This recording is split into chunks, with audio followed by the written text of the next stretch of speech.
Shalom, ma'am, you may start now. Okay. So good afternoon to all. It is my honor to welcome our speaker of this session, Dr. Rishab Koshal. He is currently working as Assistant Professor in the Department of Information Technology at Indira Gandhi Delhi Technical University for Women. Dr. Koshal has done his BTech in Computer Science and Engineering from GGS Indraprastha University, Delhi. He has done his Masters in Computer Science Engineering from IIT Hyderabad and PhD in Computer Science from IIT Delhi.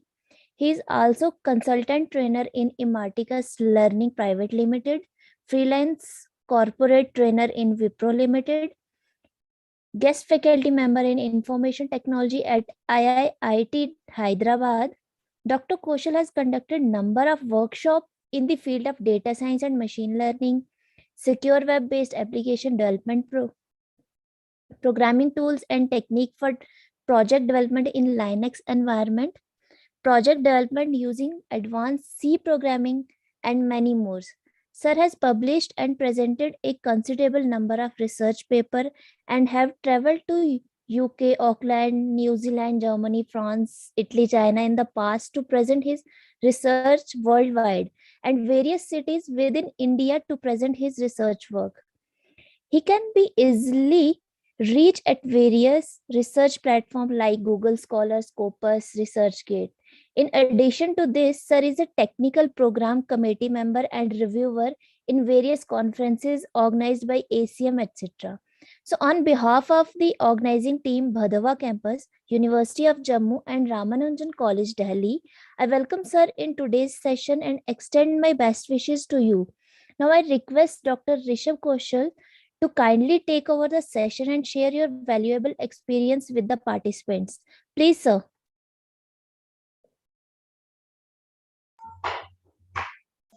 Hello. Good afternoon, everyone. Thank you, Shalu madam, for the kind introduction.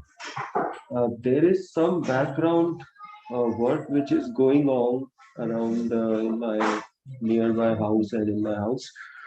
In case if you are getting any background disturbance, please do let me know. I'll try to see whatever best I can do. I hope my voice is clear. I'm loud and clear and audible clearly. Yes, sir. Yes, sir. Yes, sir, you are audible. And your session is live streamed on YouTube also. So Okay. there are no live participants. We are only just members of organizing committee. Okay. Yes, sir. But all the participants that because we are having more than 200 participants Okay. who are there with us, okay? And the Sure. session is live streamed on YouTube. So you can continue, sir. Sure. Okay. Great. So I'll get started. I hope my slides are visible. You can see this bunch of slides. Yes, sir. Okay, good afternoon, everyone. At the outset, I thank the organizing team for this amazing FDP and inviting me to speak and share my experiences in the domain of social media analytics. As already introduced, I am working as assistant professor since 2011 at Department of Information Technology at Indira Gandhi Delhi Technical University. So it's a university under the Delhi government, and the website, you can visit the website of the university for more details. We are established by the government of NCT of Delhi in 2012, and in 2013 we started our operations, and we started as a university. But previous to that, we were part of GGS IPA. We were part of Guru Gobind Singh Indraprastha University since 1998. So from 1998 till 2012, 2013, that was around the time when the constituent college, earlier we used to be called by the name Indira Gandhi Institute of Technology, and 2013 we got upgraded into a full-fledged university. So we have courses in undergrad, BTech, undergrad, uh, various other undergrad programs, and master's program, masters in technology and tech, and PhDs. I will just try to.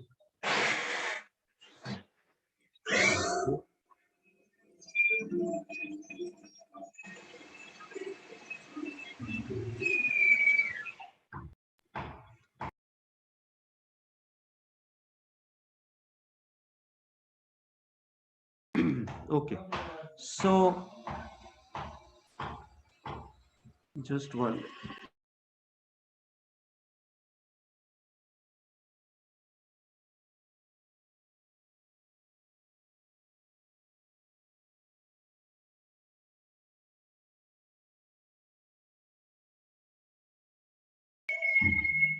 Okay, so that's a bit about the university. Then details about what I do. So my homepage, you can visit my homepage for more details. Uh, here.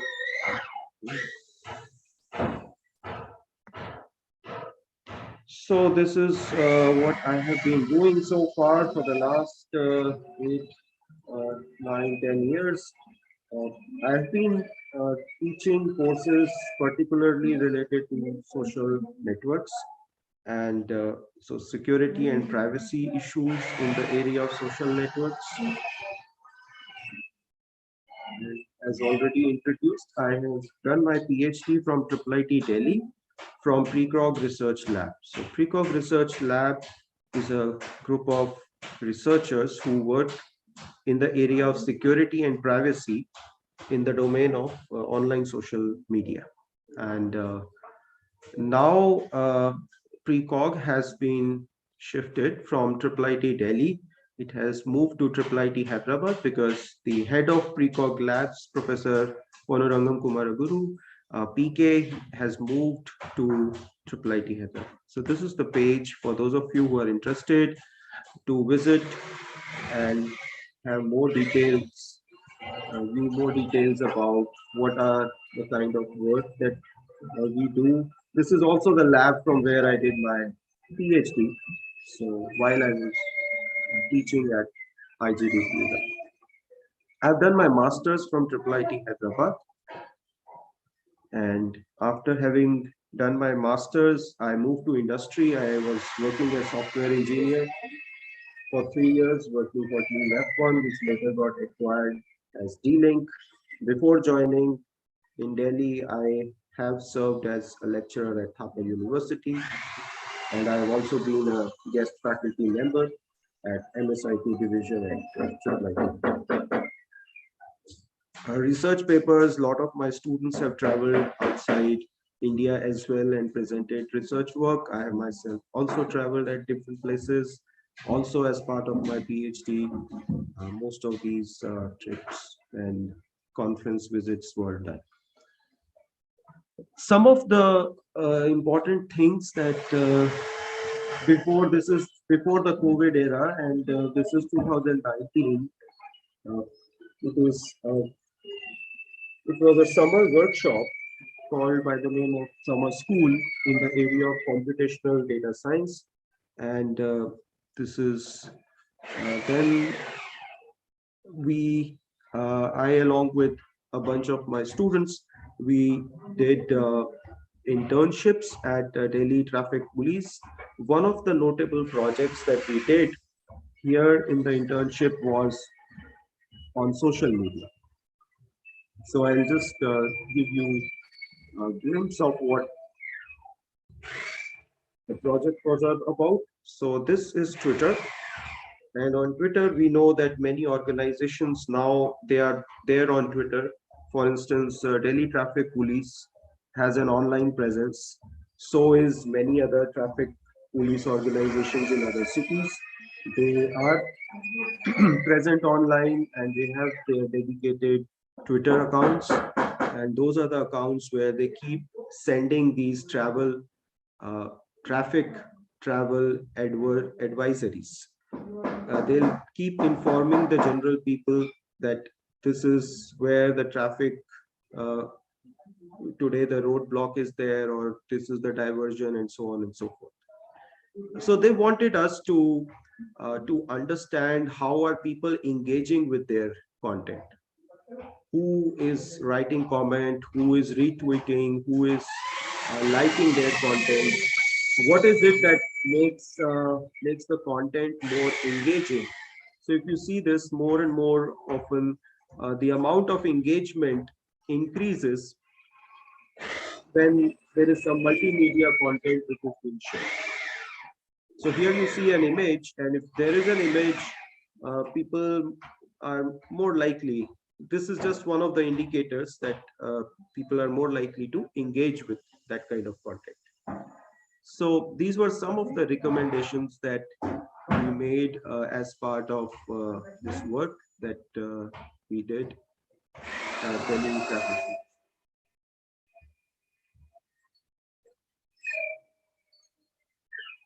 Then moving further, so this is going to be the agenda of the talk. I'll divide this talk into two parts. The first part will focus on giving an overview of social media, and the second part will focus on how we can collect data from Twitter.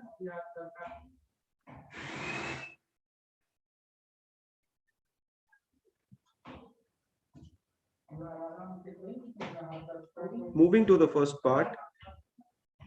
So social media is one of the domains which has huge amount of data. So this is a bird's eye view of how social media is being used these days by researchers, by developers, to get more and more insight from the data that is available on social media. So we use social media as a data source in the data collection pipeline. There are other data sets also available, so you can either as a researcher or as a student trying to understand uh, the trends in the social media, you can either use existing data sets related to social media which have already been shared, or you can collect your own data. And in the second part of this talk, we will be focusing on this aspect, which I find is missing in most of the pipelines, is that how we can collect data from social media, how we can collect live data from social media, and work on that data. Data sets anyway are always available, and then the later part of this puzzle, which is the data pre-processing, data analysis, and the knowledge that we acquire. A lot of things have already been done. This part of the pipeline is a lot of content, lot of material available. So the second part will focus mostly on this aspect of data collection from social media. So moving further on the first part, which is an overview of social media. So there are two very similar looking terms which are available, and one of the term is referred as social media, and the other term is social network. So social media focuses mostly on the content, on the media, whereas there is the other similar looking terminology which is also talked about, and that is social network. So social network, the emphasis is on the network, which is how many users are engaging with your content, who all are they, what are their backgrounds, why is it that they are engaging with your content. So those are some of the questions that we look at in this realm. However, having said that, both these terms are used interchangeably and the boundaries between them are blurring. So in the rest of this talk, whether I'm using this term social media or social network, it is more or less the same. So social media platforms, I'm sure most of us are aware of. Uh, all of these, this is Facebook, Instagram, LinkedIn, YouTube, WhatsApp, Twitter, Pinterest, Snapchat. So each of these social media platforms, and there are many of them have taken a birth, and many of them have also closed.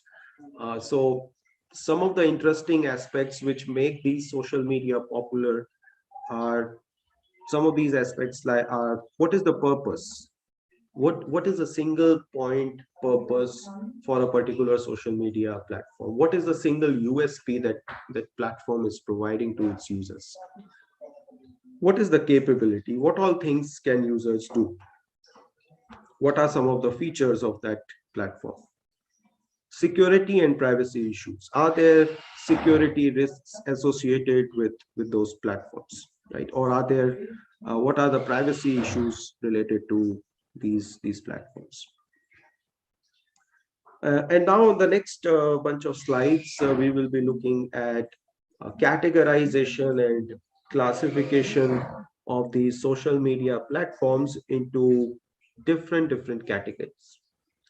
For instance, Facebook, Twitter, LinkedIn, these are well-known names, and these are the one of the key emphasis here is networking with people. They want people to engage with each other, along with, of course, along with the content, right?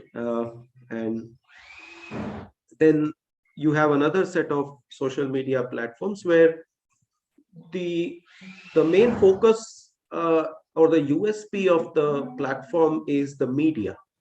For instance, YouTube, the focus is on the content, the videos that are present in the platform. Now, this is not to suggest or to say that the engagement doesn't happen on these platforms. Engagement does happen, but that's not the primary focus, so to say, of these platforms, right? So therefore I have said that, so the lines between social media and social network are blurring, right? So in YouTube also, if you observe that there are comments which people can make, and then you can like a video, you can comment on the video, and so that engagement can happen. Then Instagram, photographs, mostly the media is the photograph. Snapchat, it's the photograph. Some of these platforms allow or they facilitate user to user interactions as well. On YouTube, it is somewhat limited, but these days you see this trend of a lot of video bloggers. They have started their own YouTube channels, and they are engaging with people. They want people to subscribe to their channel. So there is a sense of networking between those who publish content and those who are viewers of the content. Then this is another category of social media platforms where focus is on discussions, whether it is Quora. I'm sure most of us are aware of Quora. It's a question answer kind of a platforms, whether it is Dig or Reddit. These are platforms where people talk about topics, people talk about problems. It could be anything under the sun, and then they are discussing, sharing their views in a more detailed manner and engaging with each other. So then there are a couple of these platforms which are helpful in bookmarking. So Pinterest, so you found something very interesting, you want to save it for future reference.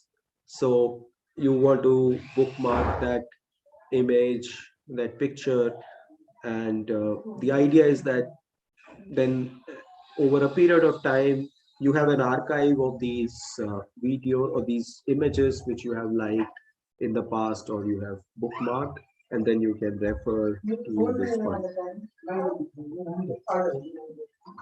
Then customer reviews. A lot of services like Yelp, Zomato, TripAdvisor, these platforms are there where people are posting their reviews, and then it is based on the reviews. There is very little engagement among the users. Users are mostly engaging with the content, with the articles, or with the products which are there, which are available. Or in case of Yelp, uh, or uh, or Zomato, these are restaurants. So these are resources, or these are places where people want to go and eat. TripAdvisor, mostly places of interest. Tourist places, what are those places where people want to go, and then what are the reviews about it. Then another kind of platforms where there is blogging and publishing. So we understand today a lot of machine learning, data science, a lot of tutorials are available using Medium.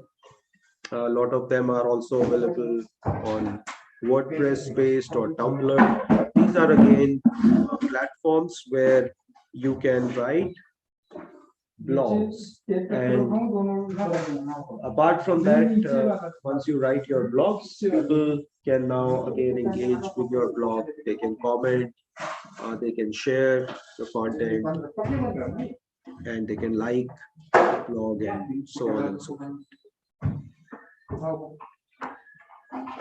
Then you have another category which is interest based, where, for instance, this platform of Goodreads, it's about books. You read a book, you want to give a feedback about the book. How did you find that book? What was good? What is not good? You have the platform. Music, last.fm, same thing. You want to review, you want to give your feedback. You have interest in music, and you go there and you put out that this is what I like. Or this Then this is an interesting set of platforms which have emerged in the past few years. I'm sure we know a bit about them. For instance, Airbnb. Airbnb is a platform uh, uh, kind of similar to Oyo, uh, but here in Airbnb there are private citizens who can some part of their house, or if they are not living in that house, then they can put their entire house on rental basis. So it's an alternative to the hotel reservations or hotels. So people now look out for Airbnb places uh, to to to know more, to stay more connected with the local population, the local people. Apart from, besides staying in a hotel, so most of the hotels, they all look the same. So why not just go and go at these places where you can also get to interact with the local people, or you can find out what's the local architecture, what is the local food, and things like that. Then Uber, Ola, we all know these are again platforms which are connecting the consumers, which is, I want to take a ride, go from place A to B, and then there is a supplier or a provider who has the car, and he's willing to offer me a car on a rental basis, and then I go. Same is with TaskRabbit. So TaskRabbit is in the field of machine learning. We know that there is always human in the loop. So we need, for instance, we need annotations. We need data annotations. So to annotate data, we can make use of these online services where human users can be used to solve the problem, and the problem is well defined. So there are people who are publishing the problems, and then there are people who are solving the problems.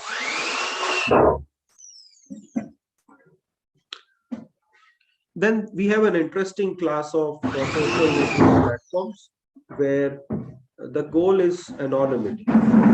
There are various reasons why one want to remain anonymous, and user privacy is becoming more and more important these days. So therefore, these are social networks which, by design, they have put in place user anonymity in them.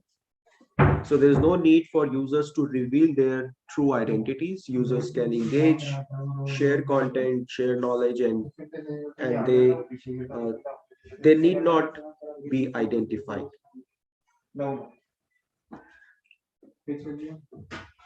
Then an interesting class of social media platforms which are ephemeral.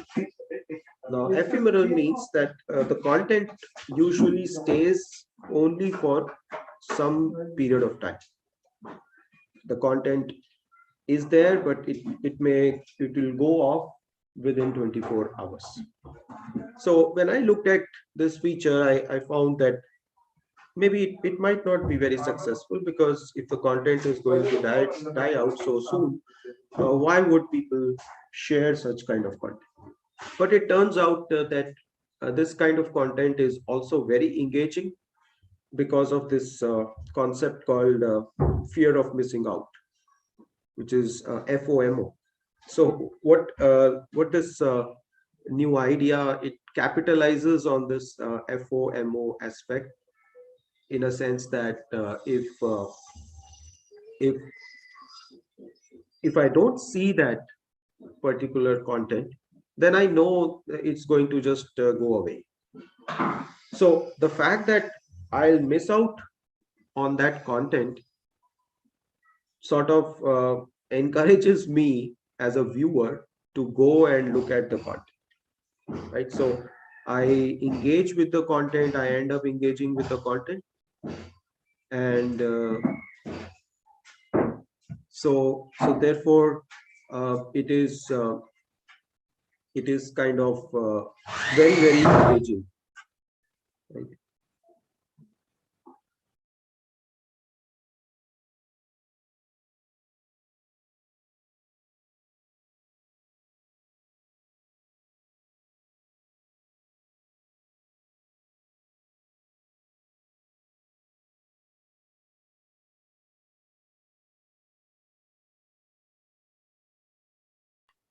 Okay, so I think I'll just I have completed the first part of the talk. I'll just try to go to some place, and hopefully the noise will be very less there. So we are done with the first part, and the next part we will be looking at the data collection approach. So let's just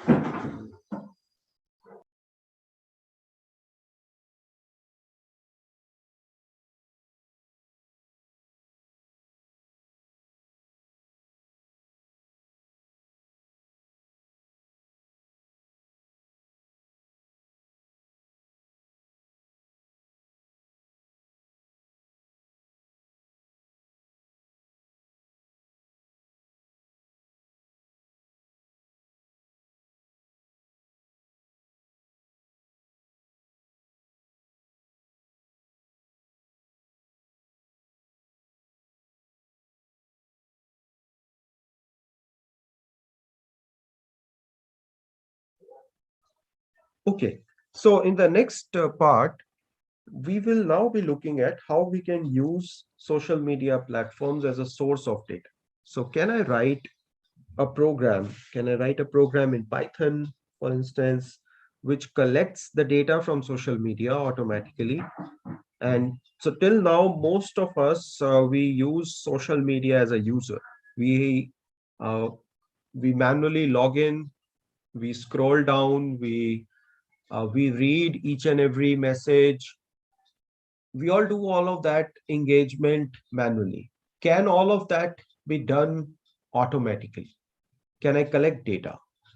Uh, uh, Apart from just collecting the data, also, besides that, can I push data? Can I make a message? Can I send a tweet out? Can I engage? Can I retweet automatically?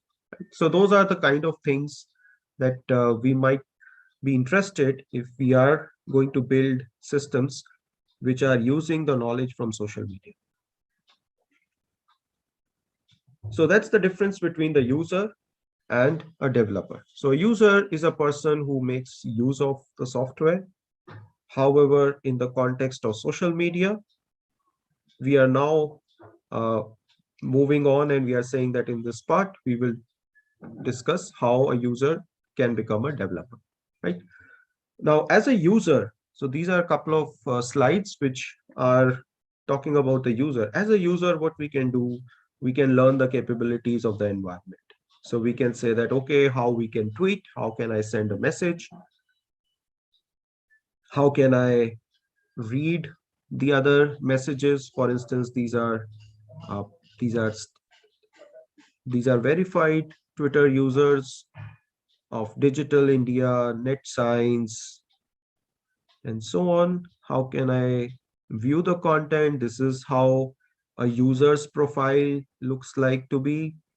These are the security and the privacy configurations. Every social media platform provides you with all of these. So this happens, we all do as a user, we all do these things.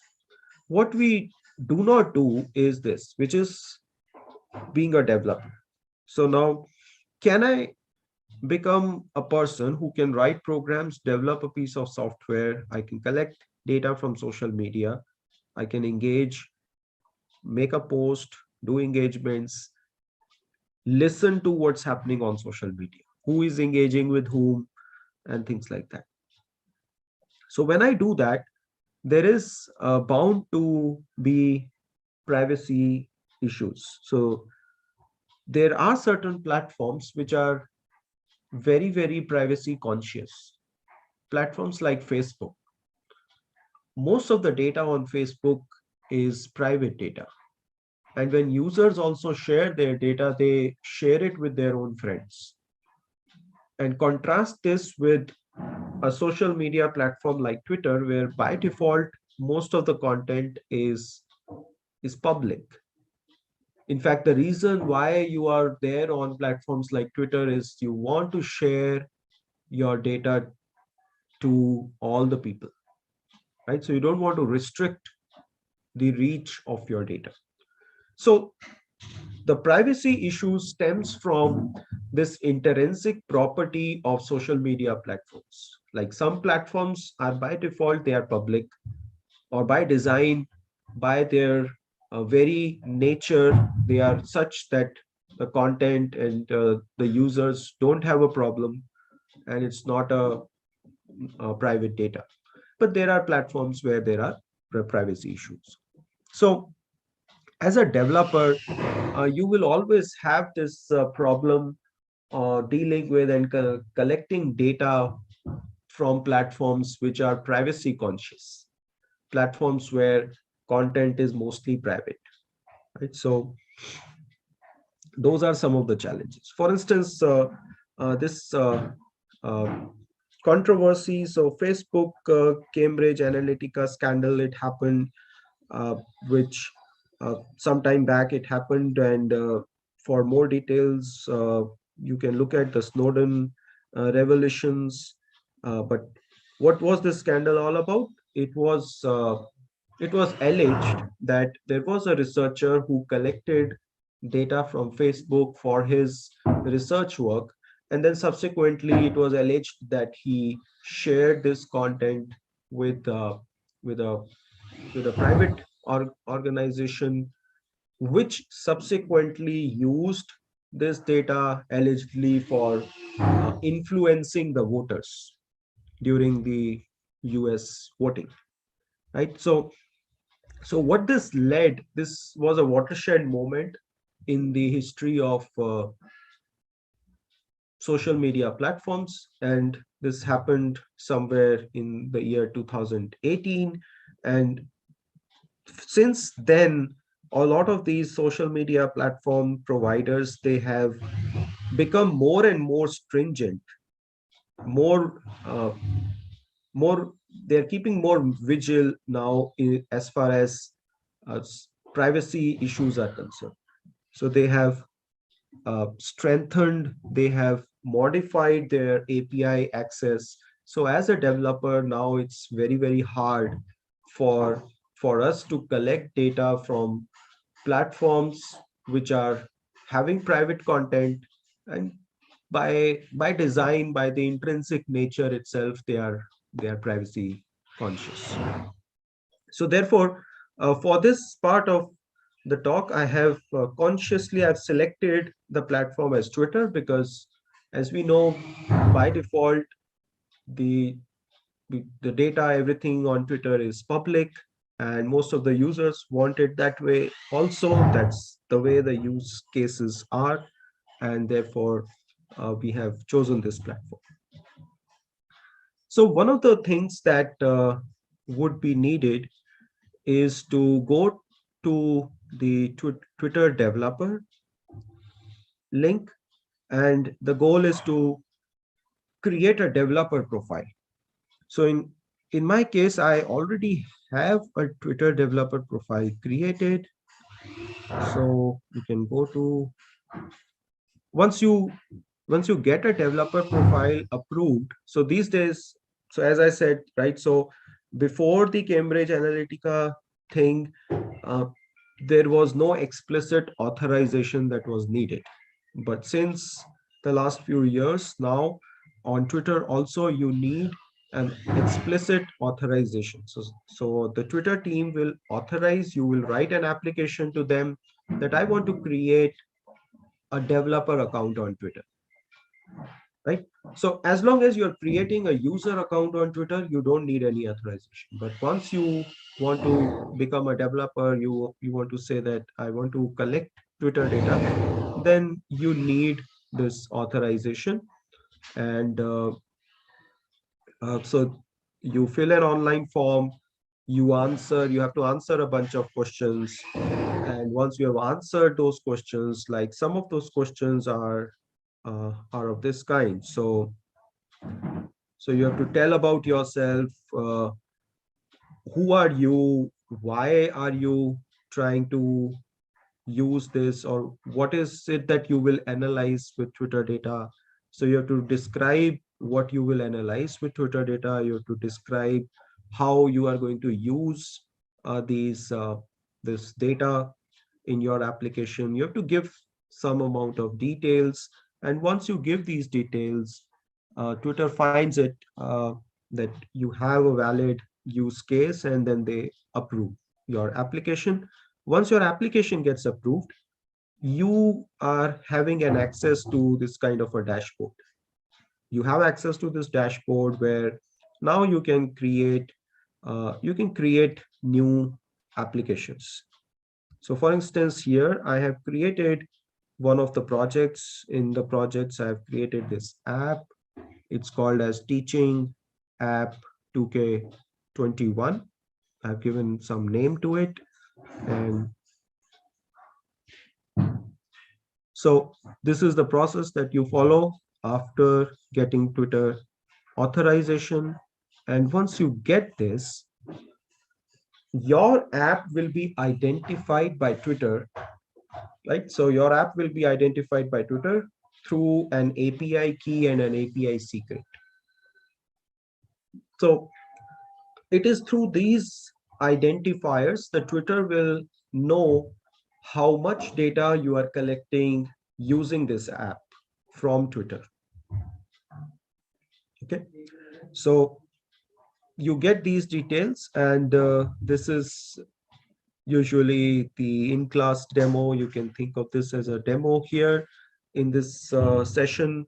What I have done is, here is a piece of code.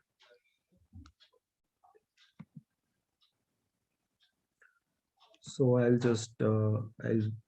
walk you through the code. So one of the first steps here, I hope I'll just try to increase the font size.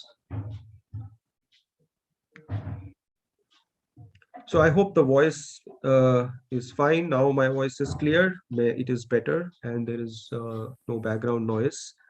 Thank you, sir. Thank you. All And is well. I think this, you can see this, it is legible, the what is written here, right? So this is just a sample data collection code. One of the things that we are doing is that we are installing Twitter library. It's a wrapper library around the Twitter API. And we are writing all of this code on Google Colab. So Google Colab is a cloud platform, free to use, where you don't have to worry much about the library installations. So all of this execution is happening on the cloud. So you don't have to worry about whether you have enough space in your local environment or not, whether you will be able to install the libraries in your local platform or not. So all of those things are taken care, and all you need to do is, for the benefit of those who are new to this platform, you need to just have a Gmail account, and you go to Google, you go to Collab Google, and you are good to start this this page where you can start writing the code. So this is the first command where we are installing this library. Once the library is installed, we can import the library and start using the predefined classes and functions from this library. So this is the step where we are including the library.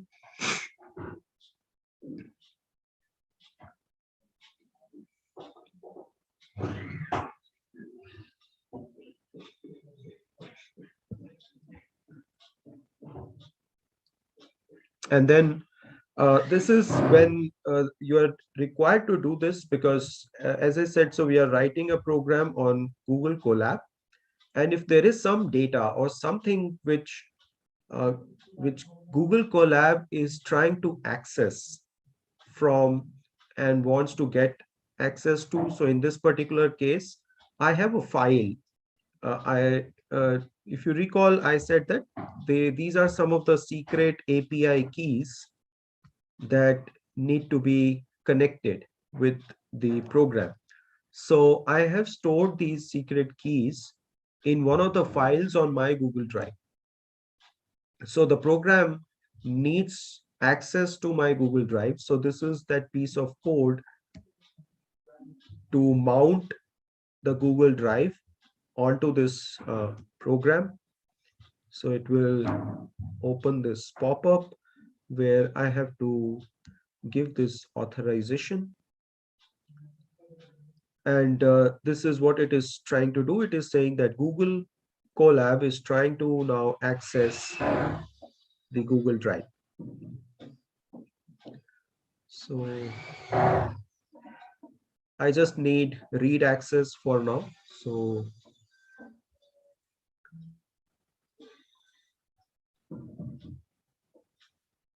So once this is successful, it will say that it has been mounted at this drive location /content/G drive. And the file that I was referring to, which is having the API keys, it turns out, so in my Google Drive, I have created a folder 2020-monsoon/SPSN/data. So these are this is something which is dependent on how I have organized my Google Drive.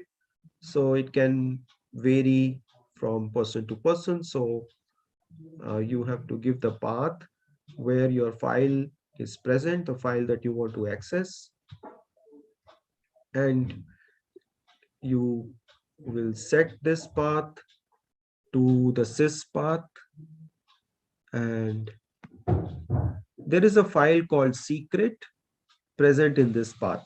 So from this file now, because I have mounted this, so I am able to access this piece of code.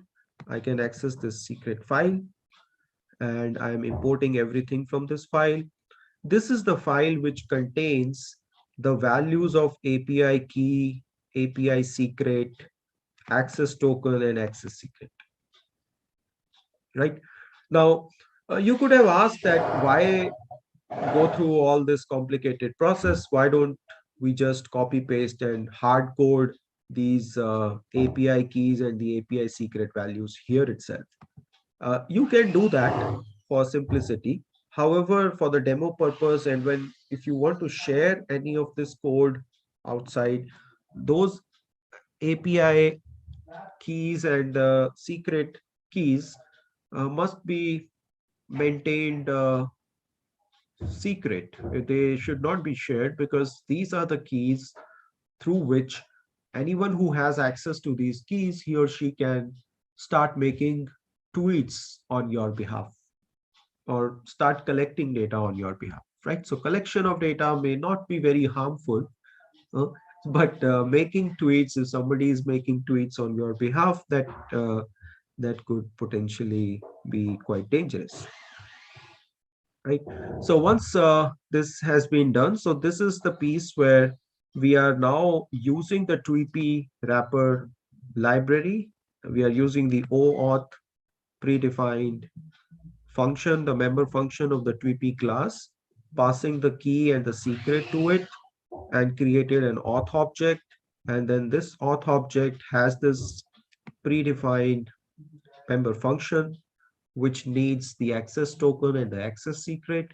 Once this is done, then this auth object is passed as an input to the API function of the tweepy class. And this API, this returns us with this variable API. And it is through this API, we will be calling the Twitter functions to get tweets of a particular user, for instance, right? And then we have some of these helper functions. Like if you want to save the content, you can save the content to a file name. Now, there is something called as rate limit. So, so while it is very good that the social media platform provider is giving us this API uh, through which we can access and get the content present in the on the platform, but at the same time, from a platform provider point of view, I'm sure you will appreciate and understand that if too many users they start sending these requests to the platform provider, their servers, so their servers might get overwhelmed. So to avoid that, what the general practice is that they limit the number of requests that each application or each program can make to Twitter. So they provide, and this is called as a rate limit. So they'll say that in a 15 minutes window, you can only send 200 requests. This is just an example. So therefore what they are saying is that in 15-minute time window, within this 200 times you can make a function call and you can request for data, but you cannot make 200 one at time. So you have to wait. If in the first few minutes of this 15-minute window itself you have already elapsed the entire quota allowed number of requests that you can make, then you'll have to wait for this 15-minute interval to finish. And then in the next 15-minute interval, you can start making the request. This is to ensure that you don't uh, keep sending the request infinitely to the Twitter service. Right? And these are some of the helper functions to take care of that. Then these are some functions that we have created, like for example, how do you get the followers of the users? How do you get the friends of the users? So friends are those who are following a particular user. Uh, then we will be making use of this function. We will use this function to access tweets, to access the content. So get underscore all underscore tweets, and given the username as input, what it will do, it will call the user timeline predefined function of the API variable, right? Remember, this is the variable that we created using the secret key and the tokens. We are supplying the screen name, and in one single request, we are asking for 200 tweets, which is the maximum that you can get in one single request, right? So just for the sake of example, I said that if let's say if it turns out that for a 15-minute time interval, if the number of requests allowed are 200, and if each request you can get 200 tweets, then 200 requests will end up giving you 200 multiplied by this 200, which is you will end up getting 40,000 tweets, right? So that much amount of data you can actually you can get. Uh, so uh, so once you get these tweets, this is batch wise. So every request you get 200.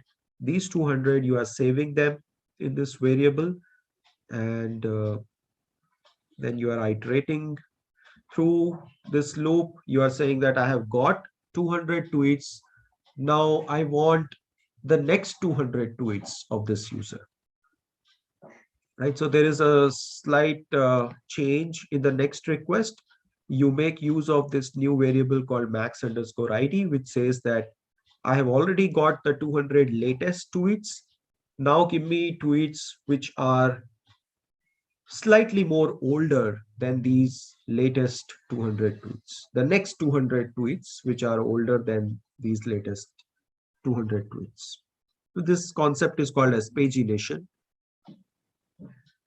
And let's run this and let's just see for ourselves. We are not using this, so I'm not running this. So as this is running, we are collecting. So we have collected 200, 800, 1,000, these many tweets. Tweets of whom? Tweets of user by the name Rahul Gandhi. And let me go to Twitter. Let me. So this, the input that we are putting over here, it should be exactly the same.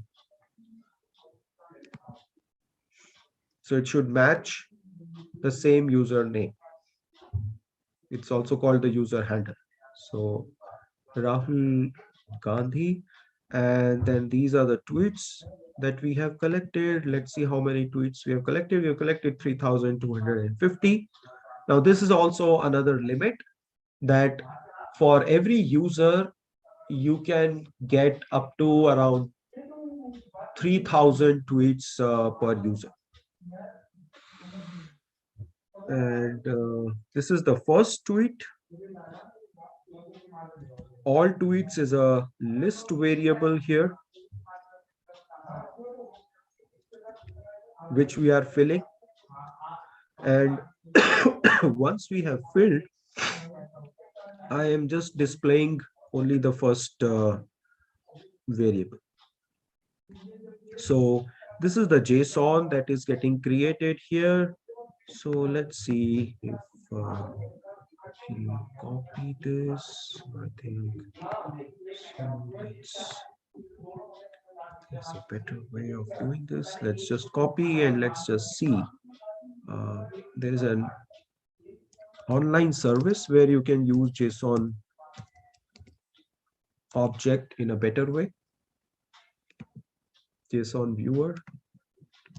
Let's just paste it. Let's just format it. So this much amount of information is related to one single tweet.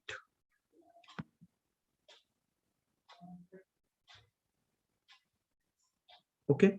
So if you are just an end user, you are seeing just this much tweet. You see a tweet text, you see some media, you see something, but you don't see the details of the tweet, right? So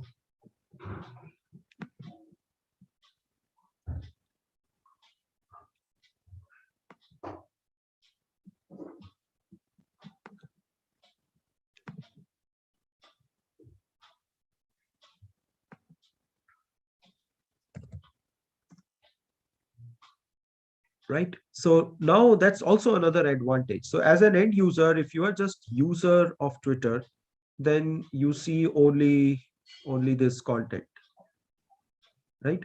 So let's see, this is one of the tweet which was posted by Rahul Gandhi, apparently I think 3 hours back. So which was posted today, the Jan 19th. Let's see if this is so the tweet that we collected, we were able to collect. This is the second tweet. I believe the tweet ID starts from the index 0. So this was the second tweet that the Rahul Gandhi has posted yesterday. Seems this tweet. The news of explosion of onboard INS Ranveer is extremely sad. So this is the text of the tweet. And then these are the detailed contents of the tweet, which are coming out here. Right. So you can now get the details of any user. You can get it for Arvind Kejriwal. You can get it for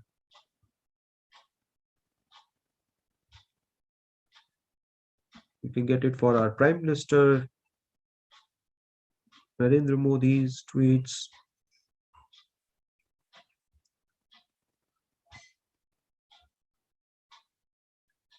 For instance, how many tweets have we collected? We were able to collect these many tweets. And let me re-initialize this variable. So once I re-initialize, let's see the latest tweet by the Prime Minister. Let's get the tweets again.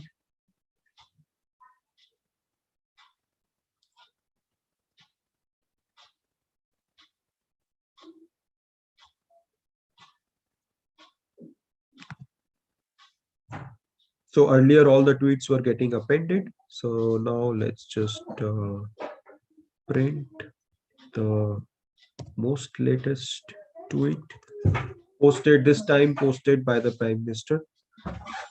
So let's copy this up.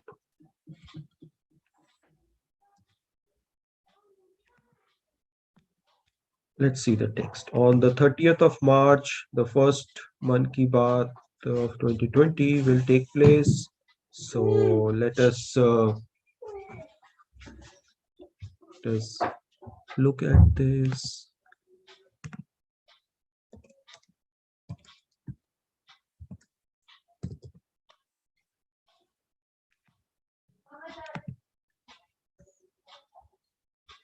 So this is the tweet which the Prime Minister has posted 7 hours back, right? So how many likes, how many retweets? 2371 retweets. This many times it has retweeted. There will be also a key value which will tell us how many retweets.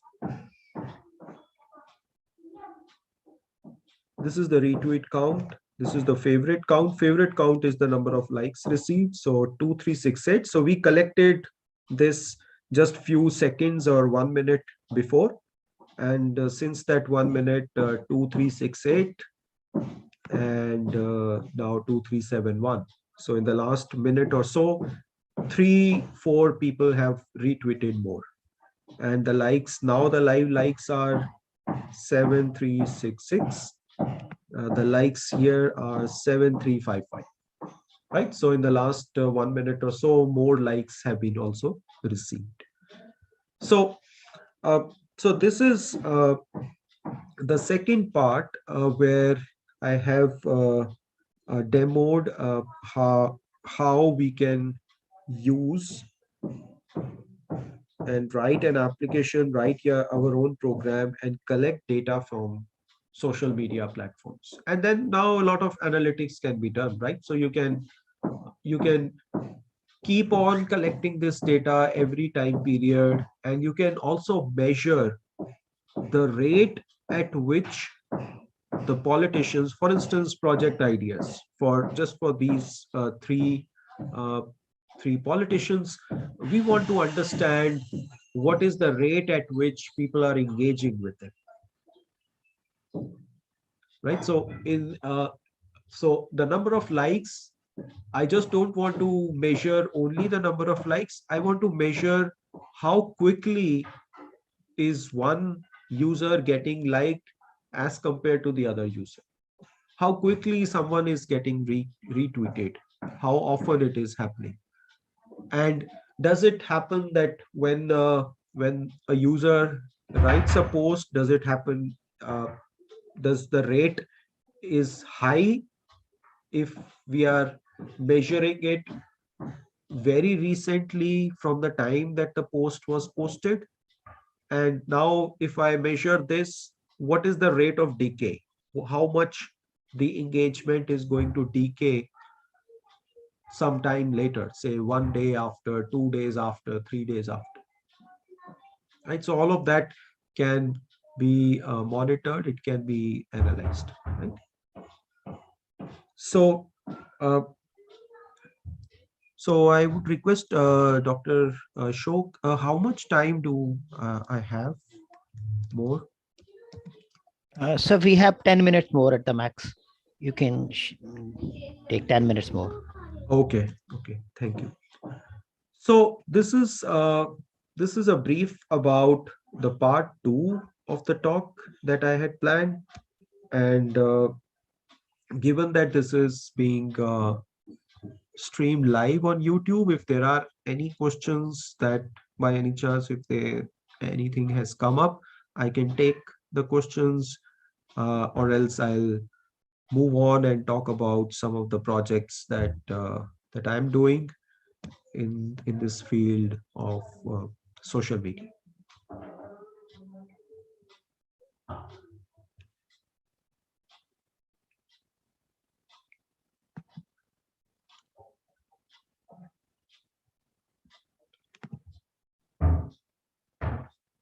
Okay, so given that there are no questions, let's just use this time, and I'll just talk about a few of the projects. So this is one project, and this had ended up into a paper. So this is the work where we have created a benchmark data set for fake news incidents in India.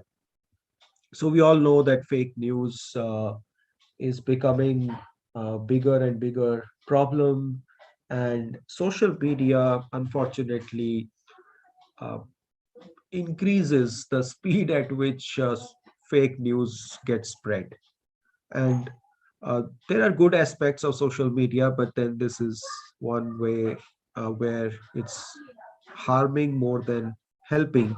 So what we did as part of this work was to collect the fake news incidents which are being reported by fact checkers.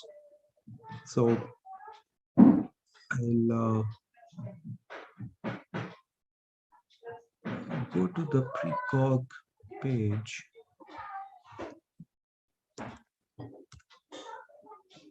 to open up the entire paper.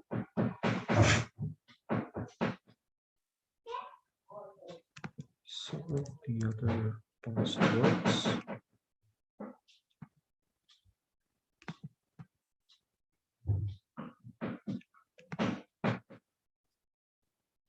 So one of the things that we did, so this is how a fake news incident is being is reported, by some of these fact checkers. So fact checkers are a dedicated group of people associated with almost all the news networks and news agencies these days. For example, this is Alt News. Alt News is a fact checking website, and they'll post this incident, that old video of Gujjar protest in Jammu shared as Muslims beaten up by police in Kashmir. Right. So there is an old video which is not relevant at all. but the way it is being projected and is being shared on social media, as if the message that is is being shown is as if Muslims are beaten up by police in Kashmir, which is not the case, right? So, so a lot of fake stuff being reported like this, and this is being captured by the fact checkers. So what we did as part of this work was to collect such fake news incidents. In the first part, we gathered 4,800 fake news incidents using six popular fact checking websites in India. And in each of these fake news incidents, it turned out that one or more social media platform related URLs were present. It turned out that there were around 5,000 links to Twitter, uh, 866 links to YouTube videos. And this is the first version of our data set. The second part, once we collected this data,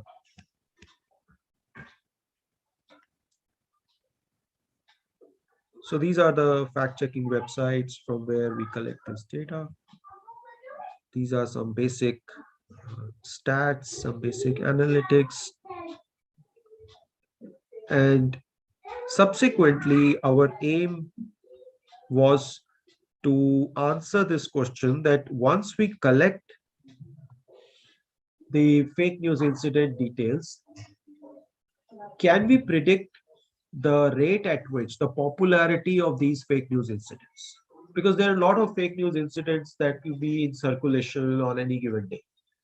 Now, for a law enforcement agency, if a law enforcer has to focus on and prioritize that what are the fake news incidents that needs to be fixed, that needs to be uh, severely dealt with, uh, then if there is a way that we can predict if out of these say 50 fake news incidents which are under circulation starting yesterday, if we can predict that these are the five which are going to be very very popular, or they are going to make more impact, then those are the fake news incidents you can work upon. You can prioritize your effort as a law enforcer to ensure that those are taken off, right?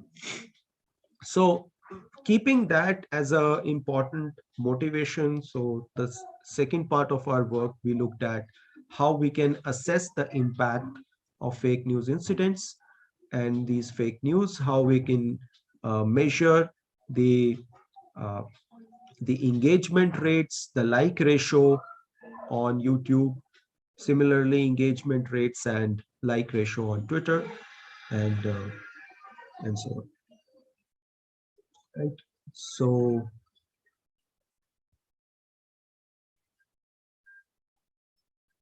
so that is one recent work, and to do this, we have built machine learning based model which has extracted features from the text of the tweet. Features, if there is an image present in the tweet, we have extracted image features from the image. And in case of YouTube, we have mostly focused on the text around the video title, the video description, to build the model and predict the likes ratio and the engagement rates. For those of you who are interested, you can look at more of the work which are present on the publication page. Uh, you can also refer. This is my home page where you can refer to the list of publications uh, on topics, on problems that I have worked on in the past. So some of the work like identifying actionable information from social media for better government public responses, particularly during crisis. How do we say that some content is actionable, some content is not actionable? How we can pick that actionable content and work on it. talking about the security problems. How do you detect fake users on Facebook? So this is one of the earlier works before the Cambridge Analytica fiasco. This is in 2017, luckily. So we were able to work on Facebook. So with that, I think I conclude my session, and I'll be happy to take if there are questions. Okay, that's great, sir. That's great.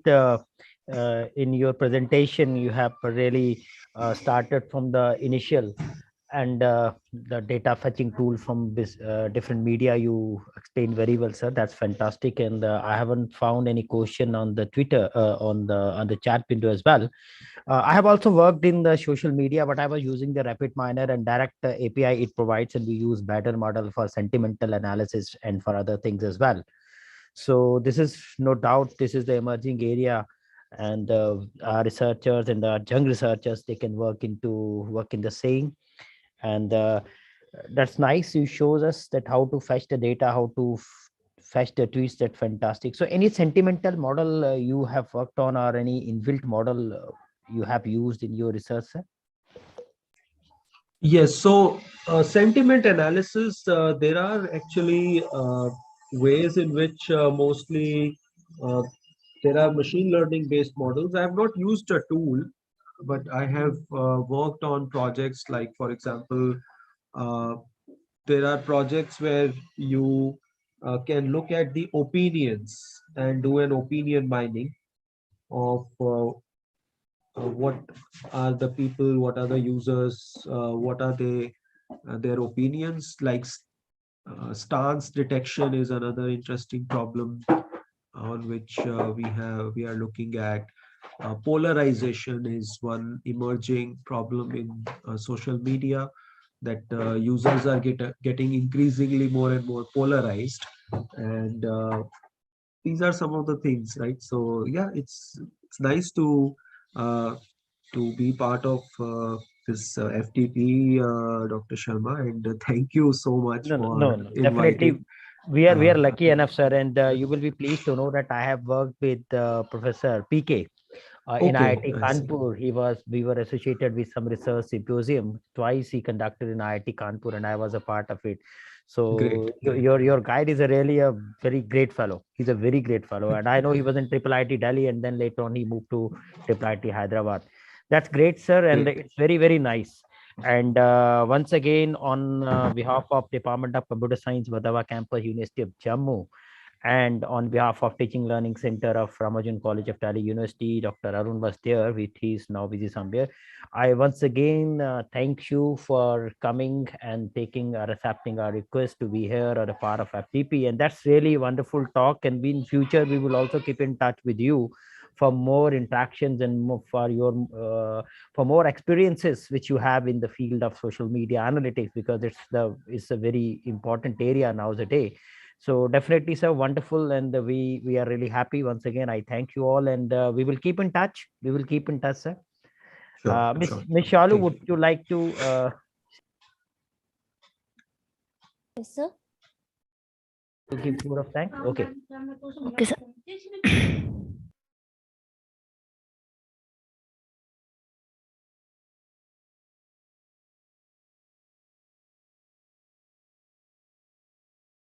Okay, so fine, sir. Thank you very Thank much you. for your kind interaction, and we will keep in touch in future for more interaction and some other collaborations.